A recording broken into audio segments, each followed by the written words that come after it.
Welcome back, everyone, to What Do You Know with Nick and Devin. I'm Nick. I'm Devin. The gremlin in the corner over here. Yeah. We were just talking about, so Dark Crystal. Oh, God. Would you be a Skutsky or a, I don't remember the other ones, the nice ones. I don't know enough about Dark Crystal to know what you're talking about. Oh. It's too spooky for me. It's the creepy melting vulture creature that goes, I was going to say, freaked me out. Vocally, Yeah. you would thrive. Yeah, definitely. As a Skutsky. Yeah. Voiceover work, I don't understand why you don't go into it. Well, I only just got these mics this year, so maybe now I can submit a reel or two. Now's your chance. Now's my chance. You have a whole studio, you have a mic. I gotta egg foam up a closet or something like that. Egg foam? Is that what it's called?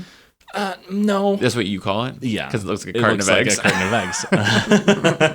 God damn it. I know they have more jagged ones as well. What's the difference in the... Fuck if I know. I was like, is sharper edges a sharper sound? Like, what are we going with? No, I think sharper edges do actually absorb or stop sound from deflecting as much.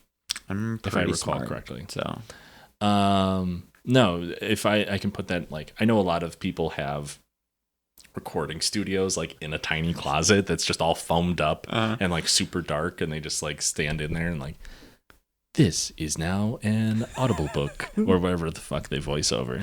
Can you do an audiobook and compete against Michelle Williams for reading Britney Spears' new novel? Wow. I bet you would do a great job at it. There are so many things that I don't know about what you just said. I did know that Britney Spears has a book out, and then she drags Justin Timberlake. Yeah, it's bad. But I don't know who Michelle Williams is. I've never listened to an audiobook, so I don't know about that. Ever? Not even clips of an audiobook? Well, okay. Well, all right. So my brother had the first Harry Potter book on CD, and some British dude read it. Okay. Some British dude. But I didn't really like Harry Potter that much as a kid. Now? I mean, I liked the movies. Sure. Now it's I played Hogwarts Legacy, of course. Phenomenal game. Classic. And then I just can't focus enough on if I can listen to a podcast, sure, but I can't get into the world of a book unless I'm just thumbing through the pages. Oh, why? You feel like you just can't grasp it? Oh, yeah. But what if you listen to it like I do at 1.5 speed? No, I can't do that at all. I can't absorb any information. I have to slow things down so I can... Can I get it 0.75 yeah, speed? Exactly. I was going to ask you, so I was at my nephew's first band concert the other week, and by that, when this comes out, I mean the other month. Right. And so... But did you played instruments as a kid? Yes-ish. Perfect. Do you want me to explain or no? Yeah. Okay. So I wasn't... okay, this is going to sound funny. Oh, God. I wasn't... I don't know if allowed is the right word. Okay. To join or participate in picking up an instrument in fourth grade. For my elementary school, in fourth grade, you got to pick if you wanted to join band or orchestra. And you got to pick your beginner instrument. My sister joined orchestra. She's older. She played the bass, I believe. Wild choice. Right. Wild choice.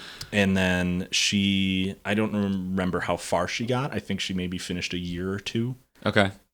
Maybe 3, and then quit. I think only 2 years, maybe 1. Okay. My brother just keeps going down. Yeah. I was a child. She's 7 years older than me. My brother picked band. He's also older than me. I'm the baby. I'm the youngest. If you figured that out yet, I know you know that, but for our listeners, my brother picked band, and he wanted to eventually play the saxophone, and you had to start out as the clarinet. So he started playing the clarinet. I think he barely finished a year. Why couldn't you just go into the saxophone? I don't know. That's weird. I didn't get to join. Sorry. So then I got to fourth grade, and my parents were like, we had 2 strikes. I'm not going to waste money on this Strike again. 3, yeah. So we wound up buying like an electric keyboard, a piano. Okay.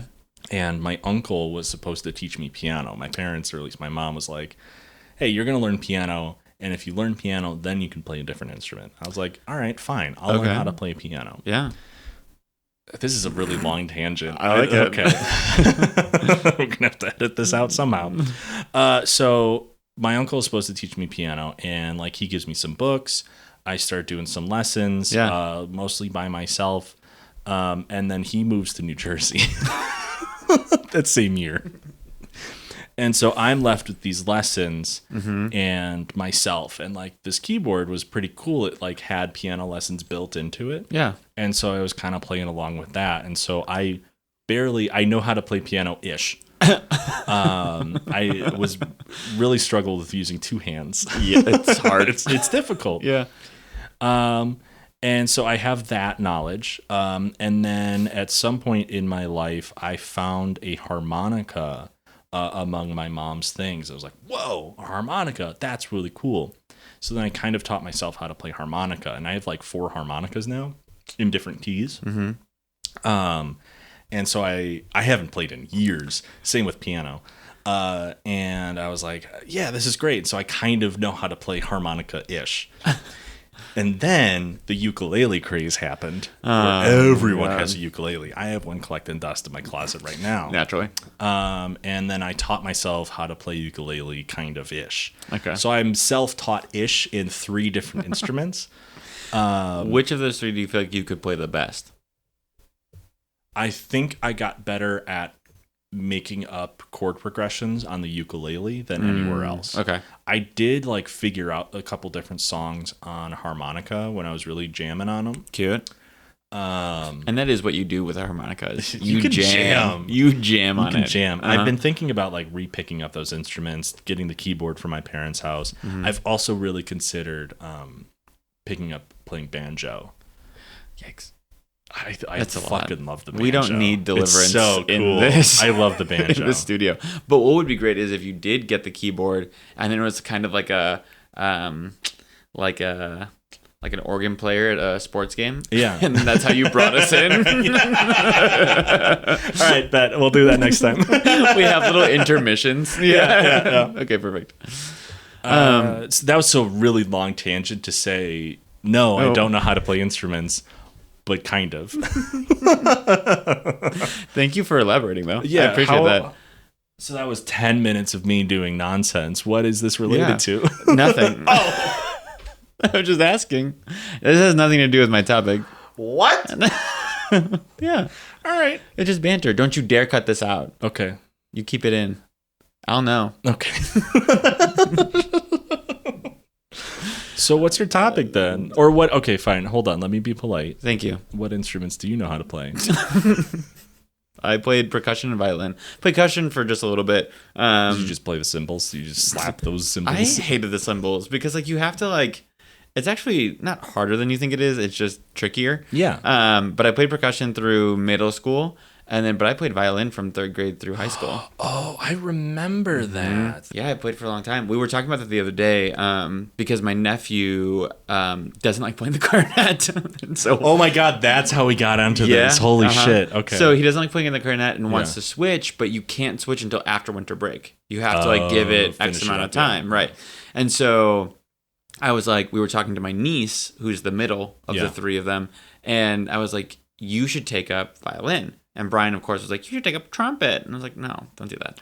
I was like, take a violin. Yeah. And then my dad got in the mix. And he was like, you know that all of your teachers in orchestra were like, you could have been first chair if you just fucking practiced. And I was just like, sounds about practiced. Right. And he's like, no, you just learned you were good and then said, fuck it. And then didn't do anything. And I was like, checks out. Yeah, sounds about right. It's like my whole academic career. Correct.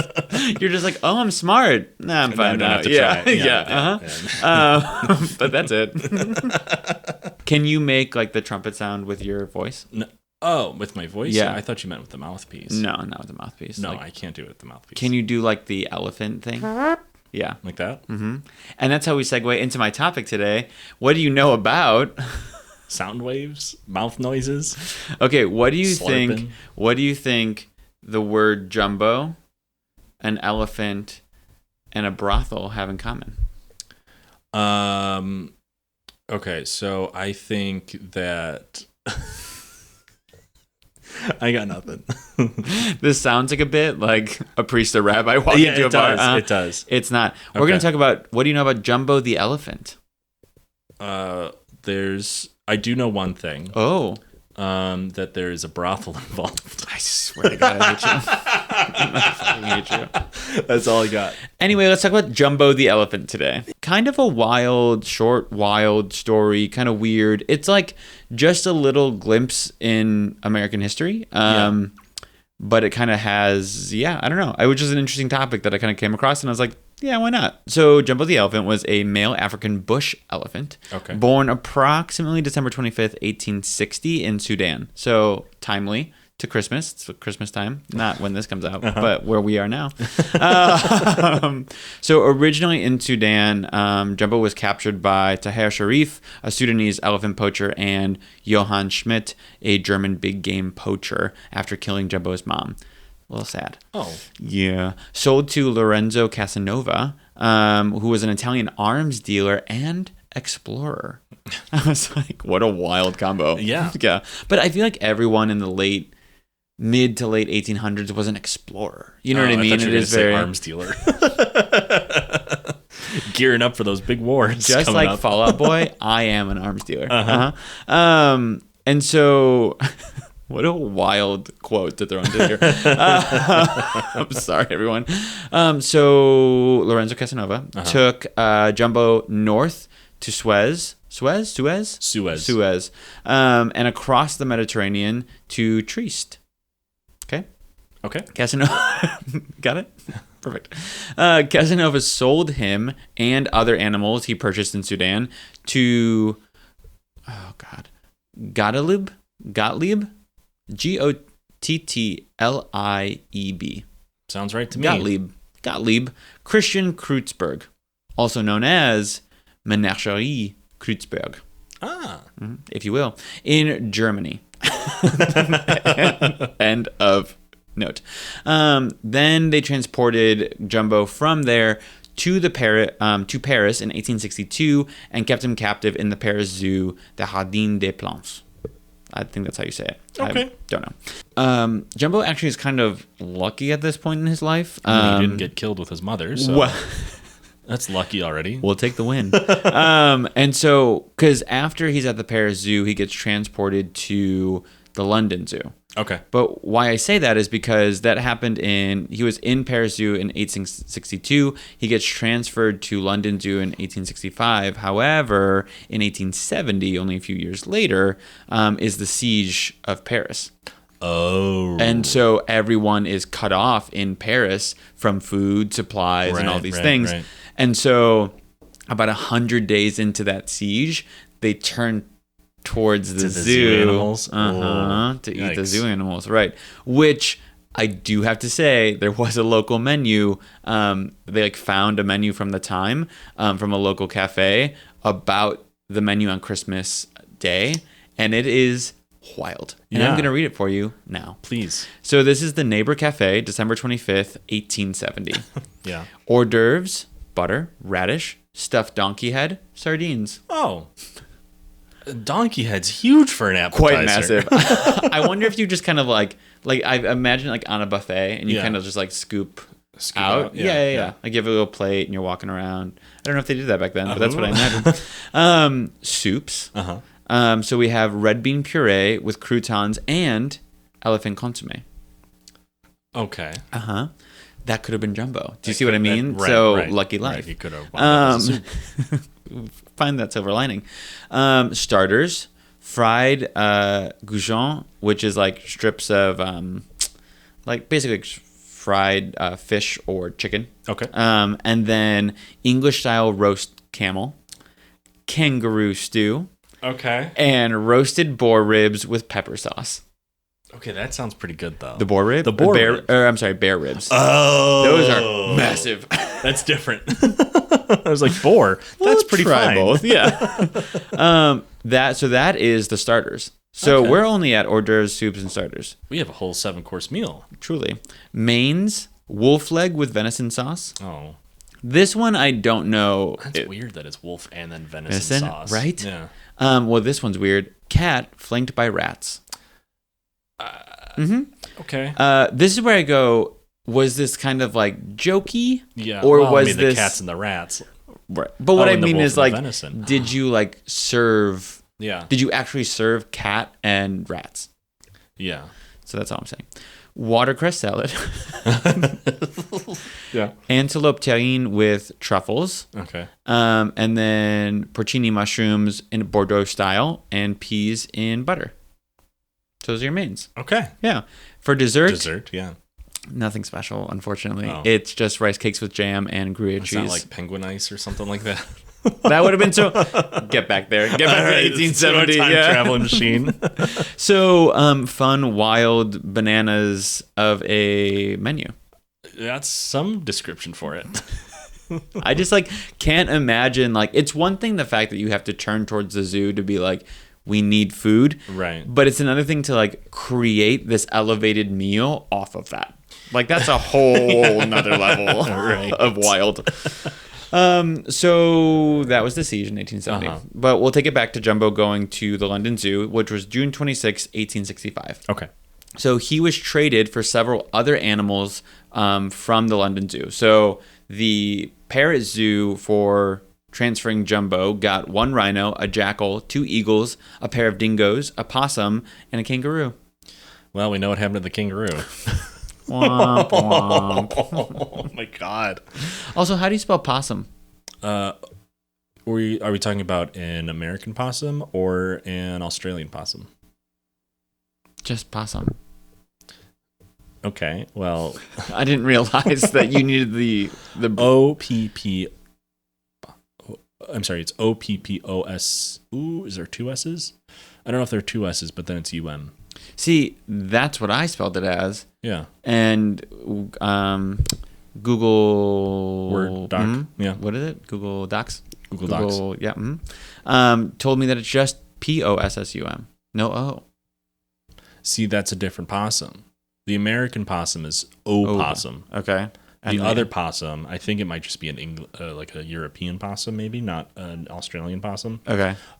Is with a POSUM. Do they look different? Yes. Oh, like vastly different? Enough. Yeah, enough where like they are different animals. But then spelled differently. I guess that would make sense. Categorize it. Yeah.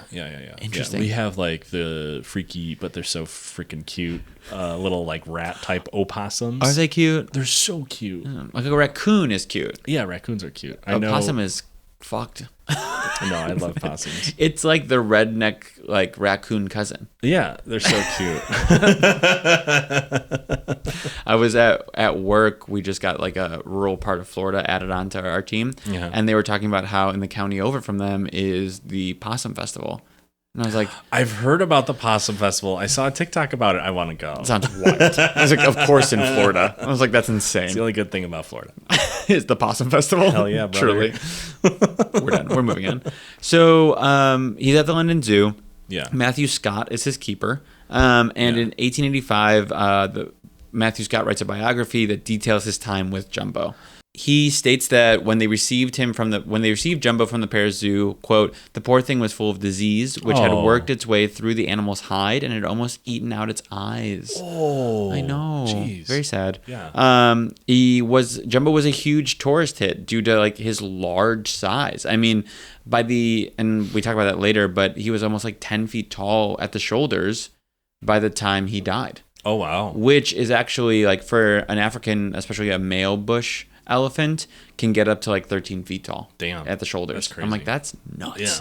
So, and especially this is 1860s. Like nobody's seen that. You know what I mean? You don't have pictures of all these things in your everyday life. Right. Yeah. And so he was used to often give children like rides on his back.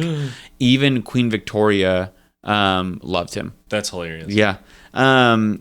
And like Queen Victoria's children would like ride Jumbo. Right. And so he eventually broke both of his tusks in captivity. Oh no. When he would have fits and throw his head against the enclosure. Oh, poor baby. Well, and some believed, including Matthew Scott, that it was must.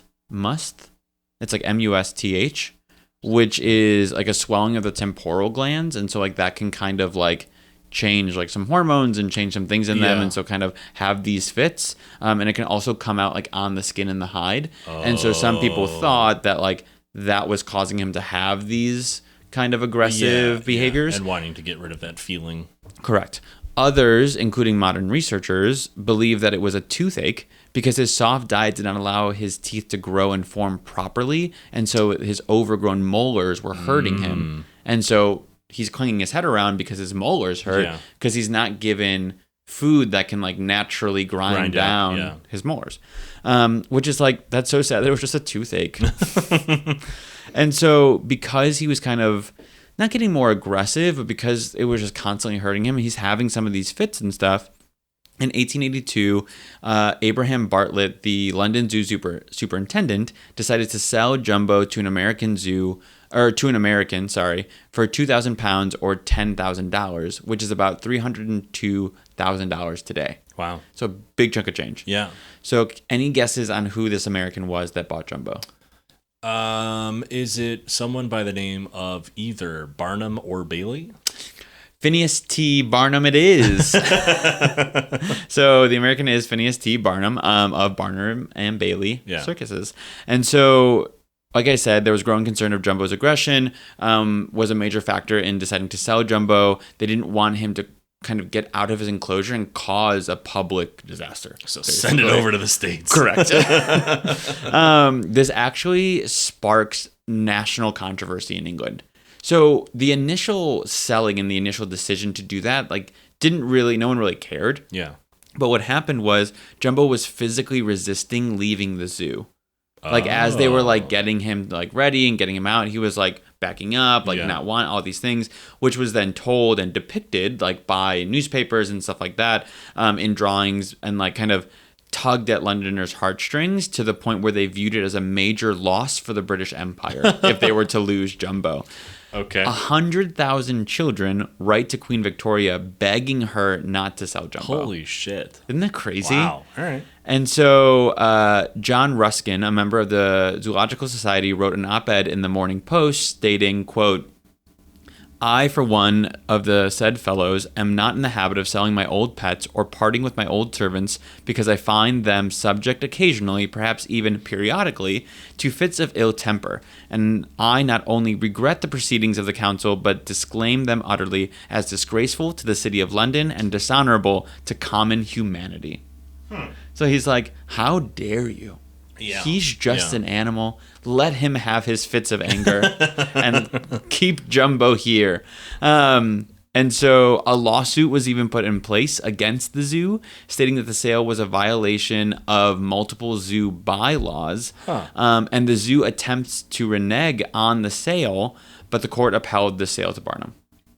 And the Daily Telegraph pleads with Barnum to even set terms on which he would return Jumbo, because the lifespan of an African bush elephant is like 40 to 60 years. I was going to say, they live pretty long lives. Yeah. And so they were like, set some terms, return Jumbo, but Barnum never even acknowledged this. No comment. So Barnum takes Jumbo to New York and showcases him first at Madison Square Garden. Oh. Now, not where Madison Square Garden is now. Okay. Where the Life building is now is where the old Madison Square Garden used to be. Sure. You know where that is. Definitely. You can picture it. I love New York. I hate that you hate New York so much. But I bet you if I showed you the building, you would recognize it. It has like this like golden, like almost like pyramid at the top of it. Okay. It's very, anyway.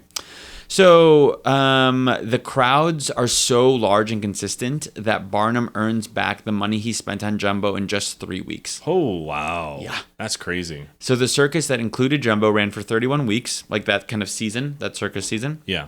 And in that time, it earned $1.75 million or $52.8 million today. Oh, okay. Mm-hmm. All right. Isn't that nuts? That's wild. Like, you're earning over $1 million a week. That's... Mm-hmm. And like you started at not even making $500,000 in the first 3 weeks, which means your just continue like exponential growth was insane. Yeah. So that happened. So Jumbo's kind of, and like, of course, the circus is like gaining in popularity as this is happening, right? Right. Word of mouth spreads. Right. Have you seen this big ass elephant? Correct. However, it's not really until after this Brooklyn Bridge debacle happens that more attention is kind of brought to kind of the circus, but also Jumbo itself and like elephants. Okay. And so I'm going to give you a little backstory into the Brooklyn Bridge and like what happened and then why this makes sense. Sure. So it's a little side story, if you will. So as the bridge was being constructed, Barnum comes up with the idea to pay the city $5,000 to allow him to walk elephants across the bridge on opening day to show that it's like sturdy and safe. So he's like, let me walk my elephants. Like everyone will be like, oh my God, like it can sustain so much weight, like all these things, right? Yikes. The city said thanks, but no thanks. Right. They're like, oh, we're fine. And so they're like, okay, fine. So the Brooklyn Bridge opens and it's seeing about 50,000 to 150,000 people crossing the bridge per day. Wow. Which, you've been on the Brooklyn Bridge?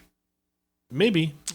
I don't remember. It's pretty tight. Yeah. Like it's not like this. It's not just fully pedestrian walkway. Like it's actually pretty crowded when you get a lot of people on there. Yeah. Like it's not a vast bridge. And so today, about 30,000 people a day cross the bridge. And even then, it's pretty packed, right? Yeah. And so 6 days after opening, so right now the bridge is flat. But when it was first built, there were stairs that were built to kind of like give it different levels and do things like that, right? So a woman fell down those stairs. And so when she did, a policeman was dragging her like out of the crowd. Because again, you have 50,000 people. Right, she's going to get at minimum. Right. So he's dragging her out of the crowd. But when he's dragging her, a woman notices this and thinks it's a dead body. Because she's like, at this point, like the woman who fell is just kind of like limp. You know what I mean? Right. Like just allowing herself to be dragged. And she begins to scream at the top of her lungs. Because it's a dead body and it's 1862. You know what I mean? Like, so people began to rush over to see what was happening. But when that happened, a surge pushed people downstairs and people got like clamped together too tightly and created a human crush. And so 12 people died. Holy shit. Injuring 35 more. Because you have thousands of people trying to see what happened. Pushing all together. Squeezing people. Yeah. People are falling downstairs, getting stamped on, like crazy. Wow. Right? Fuck that.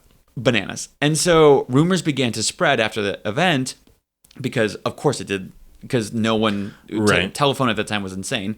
And so rumors began to spread that the bridge started to, or did, collapse.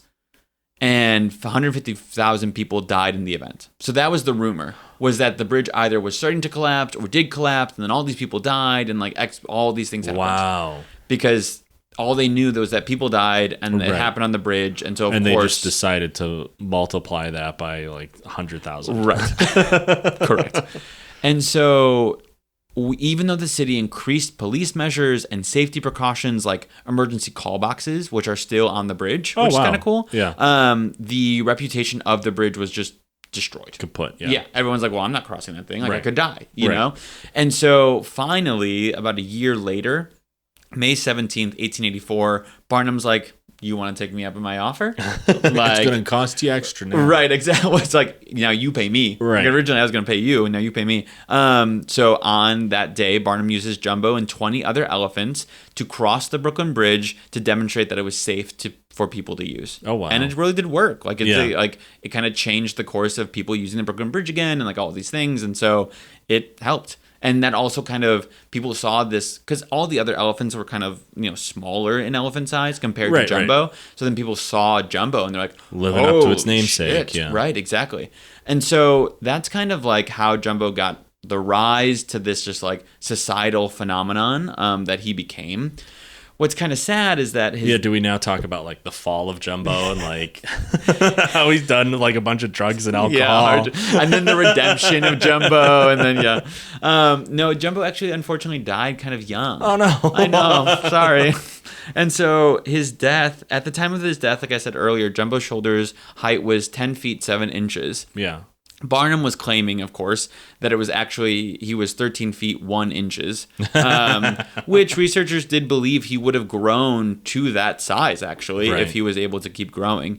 I already talked about African bush elephants, but they can reach up to 13 feet in shoulder height, right, and up to 10.4 tons. Ooh, right? It's a big boy. Mm-hmm.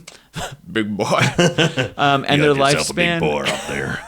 I hated that. What do you call it? Their lifespan is actually 60 to 70 years. Oh, look at that. Insane. Yeah. Which is like probably the average lifespan of people at the time. Right. Like, yeah.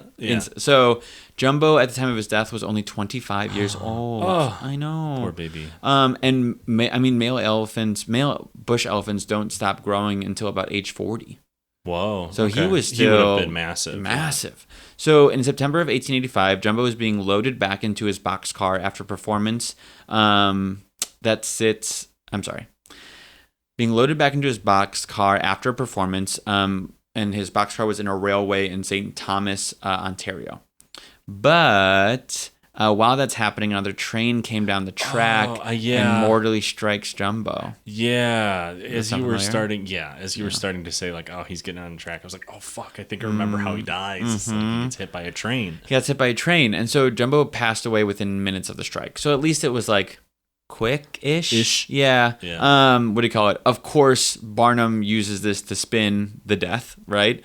And so he crafts a story that Jumbo was attempting to lead a young circus elephant by the name of Tom Thumb off the tracks, and that the young elephant was walking on. Uh-huh. And so the train struck and killed Tom Thumb before derailing and hitting Jumbo.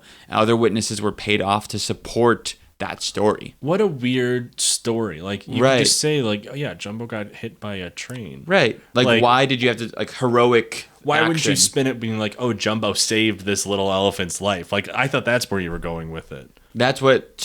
maybe I described it poorly. Okay. Yeah, I am reading things and that doesn't make sense. Sorry. So basically, Barnum was saying that this young elephant, Tom Thumb, was walking on the tracks, and Jumbo realized, like, you shouldn't be doing that, and tried to lead the elephant Tom Thumb off the tracks. Okay. And when he was trying to lead him off the tracks, because he saw a train coming, because apparently that's how that was going to work, the train struck and killed Tom Thumb, the young elephant, derailed, and then hit Jumbo and killed Jumbo as well. Okay. See, that's I heard that. I understood it. But I just don't get why you would add the death of another elephant into your story. Well, especially because that other elephant didn't actually die at all. Right. So what are you doing? You're going to rename that elephant? Right. Like, why didn't you just say, like, oh, Jumbo pushed the baby elephant out of the way, like in slow motion, taking the bullet for the president, and then, like, instead gets hit by the train instead of the baby elephant? Like, that's a much more heroic and, like, makes sense story-ish. You're not Barnum. I'm not. You know what? I'm not making $1 million a week. Right. Exactly. So it is very odd, because the newspapers are claiming that Jumbo was hit directly, killing him, and that the younger elephant, Tom Thumb, only suffered a broken leg. Still alive, walking around. Correct. So, like, what are you doing? That doesn't make sense. Very strange. All right. I don't run a circus. Not my monkey. Not my circus. Well, not your elephant. Not your circus. You had an opportunity, and you didn't take it. Fuck. All right. You know what? I'm just end this. I'm out of here. We're done. This podcast. Fuck it. You know what? 32 episodes. That's pretty good. It's time to retire. Yeah. What do you call it? So sad, but Barnum has. So, Jumbo dies. Yeah. Back to that point. Jumbo dies. And Barnum has different pieces separated for multiple points of attraction in his circus. Not like full. He didn't like quarter Jumbo. Yeah. But like, ultimately, Jumbo's skeleton is sent to the American Museum of Natural History in New York, but it toured with the circus. Right. Like, oh, look, this is the skull of Jumbo. Right. Wow, this is how big he was. Or like Jumbo's heart was on display, or his hide was taken off and then restuffed. Yeah. And then that also toured with the circus. Like things like that, where it's just like, it just didn't need to happen. Right. And it did, unfortunately. Yeah. Wow. So that's the 19th century for you. Correct.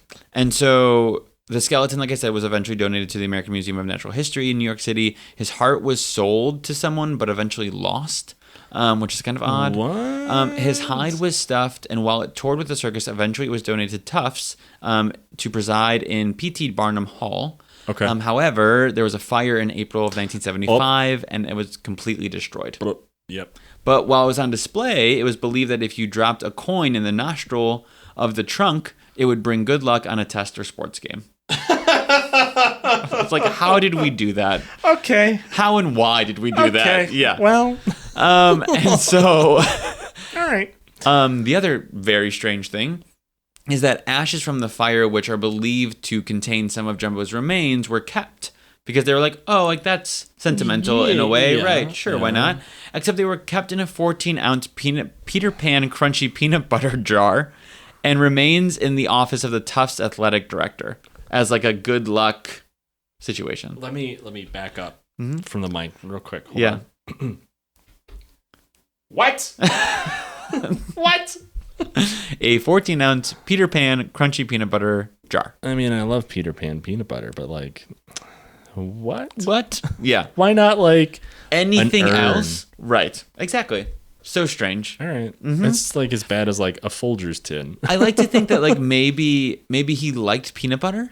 I mean, there's the whole like old cartoon joke about elephants liking peanuts. Right. So maybe like you equated. They thought it was funny. Correct. And so the last kind of weird thing about that is Jumbo's tail was removed from, so like they were either cleaning the hide, or it was either they were cleaning the hide and it got removed like during the cleaning process, or it was a school prank and like some boys like removed the tail off of Jumbo. But either way, they have the tail and it resides in the Tufts archives. So that's the last remaining thing, is either some ashes with other burnt building things or the tail. I have and the skeleton. A question. Yeah. And I don't know if you said this, and I'm sorry if you did. What is Tufts? A university. You ever heard of Tufts University? Oh, is it like I go to college at Tufts? Yeah. Oh. Yeah. Okay. Yeah, Tufts University. I've never heard of it. Okay. I went to state school. It reminds me of like a Tulane situation. Sure. Okay. Anyway, we're moving on. How about a 4-lane situation? I hate you. So the legacy of Jumbo. Legacy of Jumbo. Where does a brothel go in here? Yeah, we're getting to it. Oh, is this part of the legacy? Yes. Okay. The brothel is actually just like one note.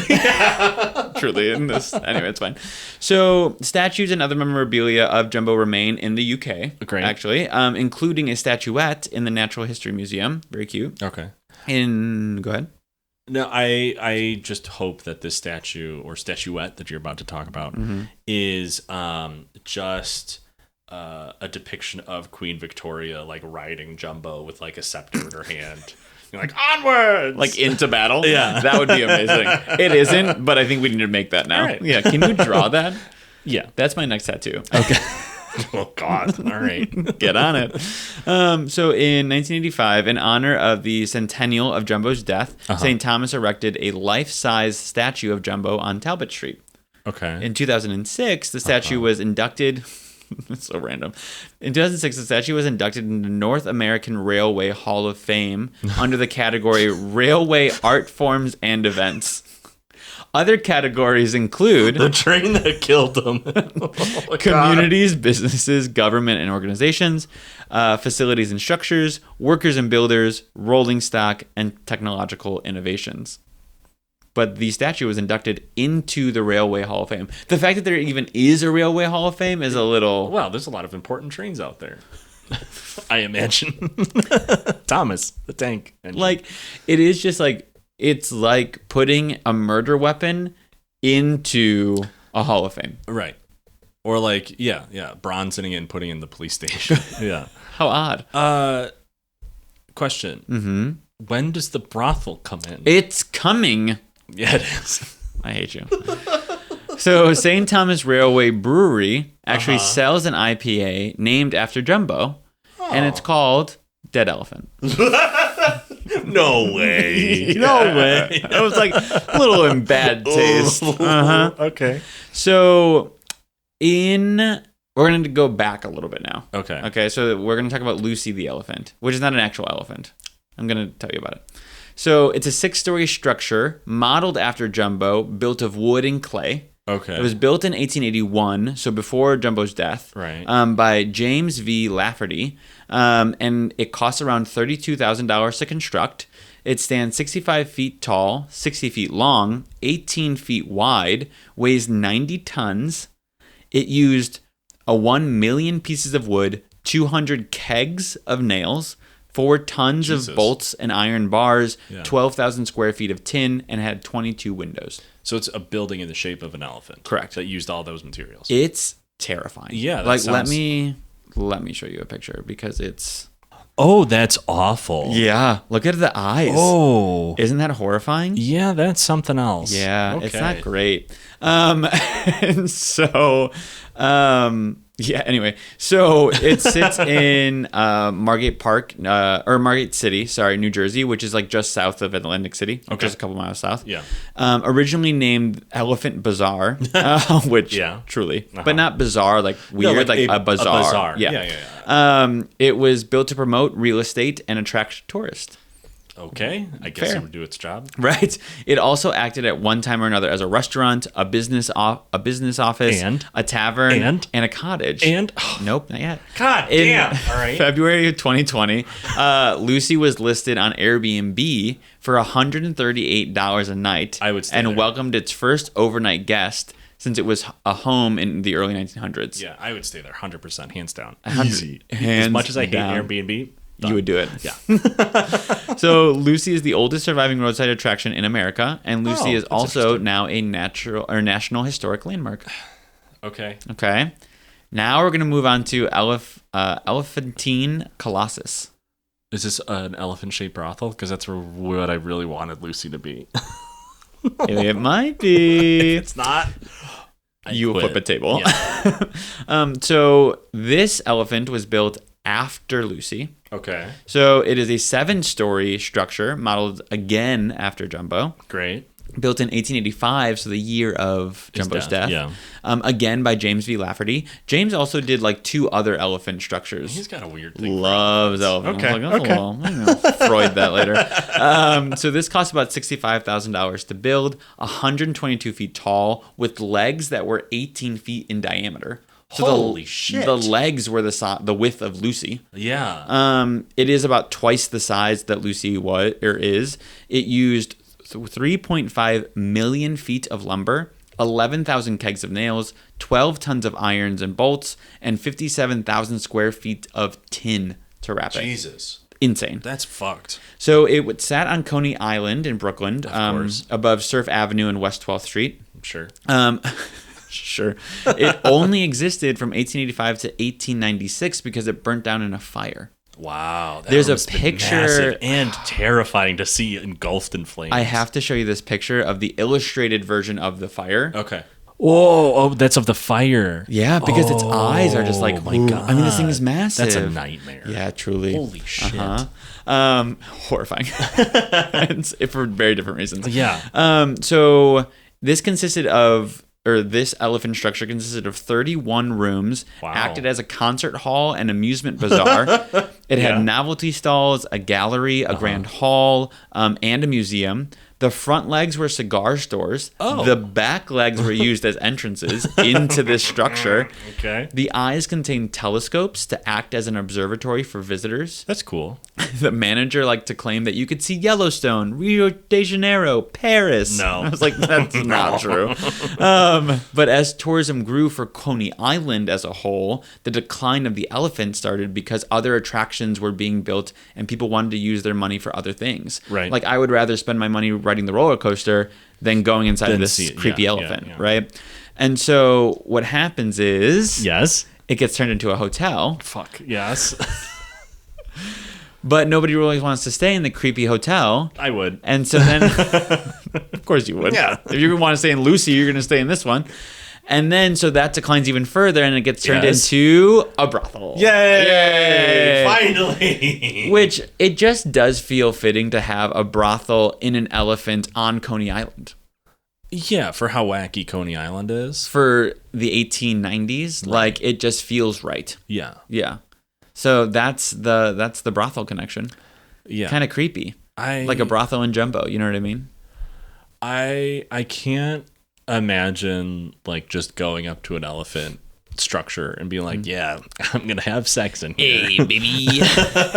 Well, also because they named different parts of like, oh, did you want to go to that thing? That lives in the elephant's lungs. Like, they named anatomically different parts of the structure comparatively to the animal.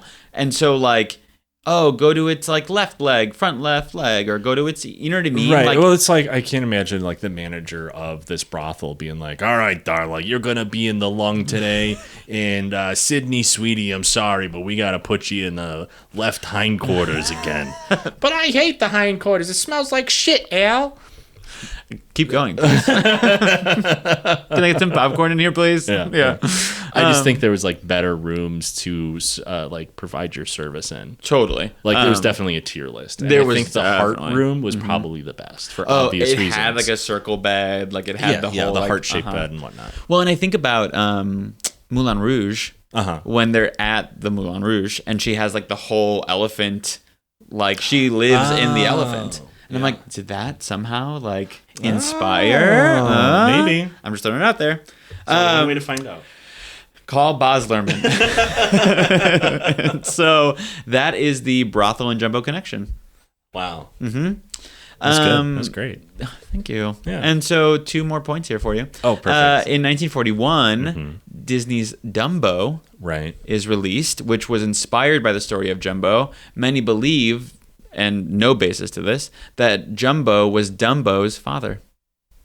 Oh, but like Dumbo's not a real person or a real elephant, right? So like that doesn't make sense. There are trains in that movie, though. There are trains. I mean, it was a circus. It was a circus with a super racist song. And so today, Jumbo the elephant is why we synonymously use the word jumbo when we want to describe things as extremely large. Oh, really? So like Jumbo Jet, Jumbotron, like Jumbo Shrimp. Jumbo wasn't the word to use as large. Like correct. They were just like, yeah, this large elephant, his name's Jumbo.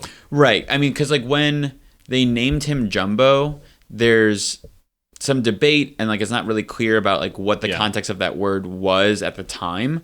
And so, but now because of his like infamy, that has now become synonymous with large things. I wonder if like it was just some Anglo bastardized version of like an African word. Oh, I'm sure that like the white people were like, I don't know what you're saying. Sounds like Jumbo. That's a great name for this elephant. 1,000%. Yeah. And so, but now we have the word Jumbo, and it's all because of Jumbo the elephant. Wow. Mm-hmm. So every time you say Jumbo Shrimp, I'm thinking about an elephant. You'll think about an elephant. But that's all I have for you for Jumbo the elephant. Great. That was amazing. That was very interesting. Definitely not where I expected this to be going at all. At all. Well, and also like just like I don't know. I feel like we usually tell like stories like this is like an event that happened, or this is like I don't know. Like this just seemed very. I don't know, weird and wild and just like kind of like a biography, but not really. No, I loved getting a biography of the elephant. That was perfect. And maybe one day we'll do Barnum. Maybe. That's going to be a wild ride. Or the Ringling Brothers. I forgot about the Ringling Brothers. That's wild. Does. Thanks everybody for listening. Thank you, Nick, for telling me about telling me about Jumbo. Make sure to follow us on all of the social medias at WDYK_podcast. That's good for every social media you plug into. Maybe. Yeah, so we can get a Jumbo following. Whoa! You see what I did there? It is. That was clever. I thought it was a good way to end. Yeah, that was good. Let's just cut it down. So like, subscribe, follow, tell your friends. Yeah. Share your circus stories with us. Do a lot of people have circus stories? I've been to one circus. It was fine. Share your one circus story. I don't think I remember it. Just comment. It was fine. I just like both the episode and the circus. It was fine. It was fine. All right. Thanks, everybody. It was fine. Okay, goodbye. Okay, bye.